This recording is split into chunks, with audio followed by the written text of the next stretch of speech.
ठीक है।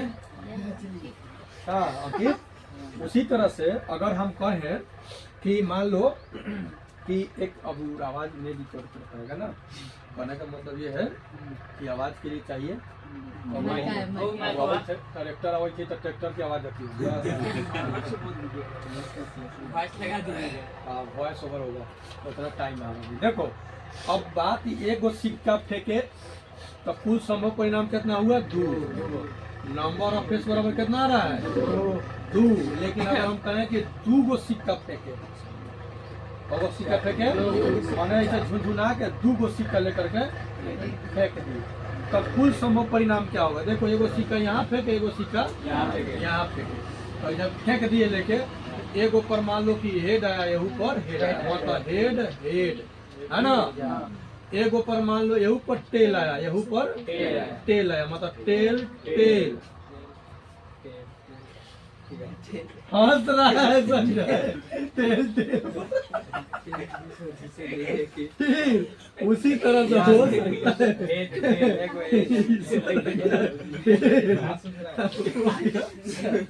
है ना, हो सकता है कि इसमें आ गया टेल, आ गया टेल।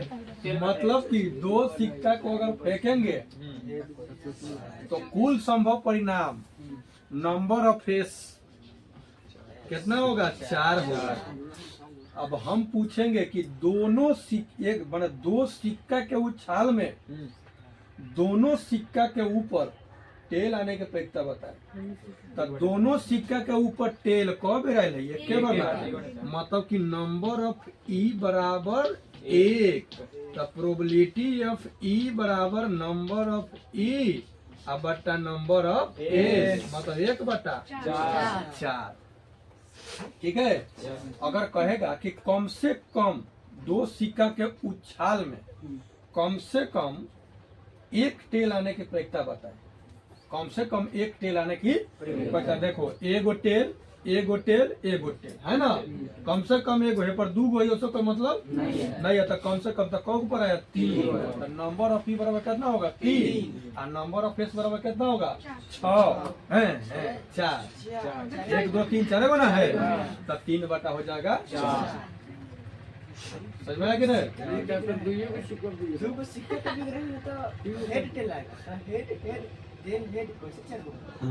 होता है? आज 2 गो सिक्का फेंके तब मान ला सब फेंकला तो हो सकता है, कन्फर्म थोड़ी है, ये संभावना है कि हो सकता है कि दोनों पर एच आ गया, हेड आ गया, दोनों पर टेले टेल आ गया, एगो पर हेड आ गया, एगो पर टेल, एगो पर टेल आ गया, एगो पर हेड। अब एक बातों कुछ होगा क्या? अब कहा कि नहीं खड़े रह जाएगा, कंडील हो जाएगा। कंडील के यहाँ प्रति नहीं है, कंडील हो गया तो उसका कोई नहीं है, 0 हो जाएगा। क्या हो जाएगा? 0 हो जाएगा। समझ में? जैसे मान लो कि एक पासा के फेंक में ऊपर 7 आने की प्रयोक्ता बताए, तो ऊपर 7 आएगा? 0 हो जाएगा। ये असंभव घटना है, इसको क्या बोलेंगे? असंभव। संभव नहीं बोलेंगे तो उसका क्या हो जाएगा? 0 हो जाएगा। आया बात समझ में? संभव होगा तब चलेगा, संभव घटना की प्रयोक्ता 1 होगा, और जितना भी प्रयोक्ता निकालेंगे ना उस सबको जोड़ेंगे ना तो उसका मान 1 आता है। क्या आएगा? 1 आएगा। समझ में गया? और दूसरा बात, प्रयोक्ता किसी भी कोई भी सवाल देगा उसमें प्रयोक्ता जो निकलेगा ना वो 0 और 1 के बीच में आएगा, 1 से बड़ा नहीं आएगा और 1 से 0 से छोटा नहीं आएगा। कमाल की बात, 0 से छोटा नहीं आएगा, मतलब माइनस में प्रयोक्ता नहीं आएगा। वहाँ ऑब्जेक्टिव में पूर्वक बनाता है, दे देता है निम्नलिखित में से कौन किसी घटना की प्रयोक्ता नहीं हो सकती, घटना की प्रयोक्ता नहीं हो सकती। दे देगा 1 दे देगा, 0 दे देगा, माइनस के 2 दे देगा और 1.5 दे देगा। अच्छा 0.5 देगा, 1.5 नहीं 0.5, नहीं माइनस वाला नहीं होगा, 0.5 वाला हो जाएगा क्योंकि 1 से कम है। 0 हो सकता है, असंभव बने हो जाएगा, है ना, ये वाला हो जाएगा, मतलब प्लस वाला सब हो जाएगा, माइनस वाला नहीं होगा। तो इस पर ध्यान देना है, ठीक है। चलिए, तो उसी तरह से 2 गो सिक्का के फेंके तो कुल संभव परिणाम कितना? 4। एगो सिक्का के फेंके तो कुल सम परिणाम कितना 2।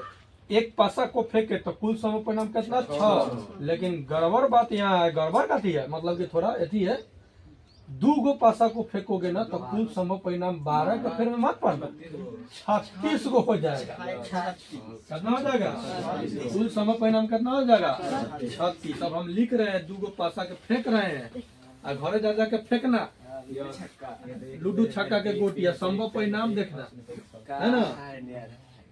उ जो नहीं सब करे होते ओकरा के पागले कहता होगा सब, क्योंकि मैथवा वाला के तो पागले बोलता है सब ना। अब वो बैठ के फेंक रहा होगा, लिख रहा होगा, फिर फेंक रहा होगा, लिख रहा होगा, फिर फेंक रहा होगा, लिख रहा होगा, फिर फेंक, ऐसे करके आया और बाद फिर फेंका और लिखल में से मिलाया तो देखेगा नहीं ना, ये नहीं होगा। फिर फेंको, लड़ना नहीं चाहिए। आए नहीं होई।